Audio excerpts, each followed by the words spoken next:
بسم الله الرحمن الرحيم دaawayaal meel walba joogtaan ba halkan nagala socotaan barta youtube kulana calas 24 bos hadda jeer waxaan naga baratay wararka caalamka gaar ahaan xiisada kala san Ukraine iyo Russia taariikhda maanta 9kii bishii shanaad 2022 wararka caalamka kuwada ugu weyn waxaa ka mid ah maanta madaxweynaha dowladda Russia oo laga warsugayay khudbadii iyo sanad guuradii 1945 markay ka gaareen guusha dagaalka labaad ee adduunka ee Naasiyiinta dowladda hogaaminayay macangigii iyo dictatorkii la oran jiray Hitler madaxweynaha dowladda Russia oo maanta fagaara kula hadlaya kumanaan ciidamo iyo kumanaan dadweyne ayaa sheegay in dalkiisa taaka ka mid ah lagu soo xadgudbin doonin wuxuu kaloo sheegay madaxweyne Putin inay isku diyaarinayaan dowladaha reer galbeedka iyo NATO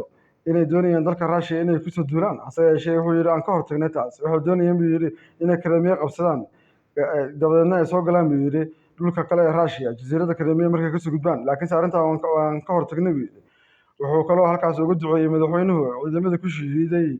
dalka Ukraine wuxuu kaloo sheegay madaxweynaha dowladda Russia Vladimir Putin inay difaacan doonaan dalweynaha Russia taaka ka mid ah lagu soo xadgudbin doonin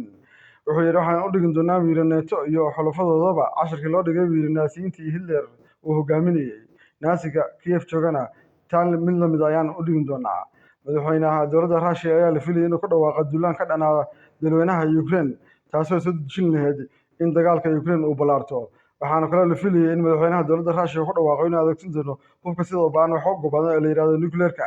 hase yeeshee maanta mar khudbeynayay madaxweyne Vladimir Putin hadaladiisu waa qaboobayeen hanjabaadna kuma jirin laakiin hadaladiisu wax ka mid ah in gobolka Donbass iyo gobolada kale ku tiirsanba inay gacanta ay ku dhigeen wuxuu kaloo u mahadceliyay jamhadda halka ka dagaalamaysa ee Russianka iyo ciidamada dowladda Russia oo uu ku tilmaamay geesiyaal u huray naftooda iyo dhiigoodaba dalweynaha Russia daawayaal dowladda Russia waxay soo bandhigtay maalintii darra taala ahayd hub casri ah iyo diyaarado drone kuwaasoo kombad ahaan ama si joogto ah u shaqeynaya ciidanka lugta iyo madaafiicda laga rido gawaarida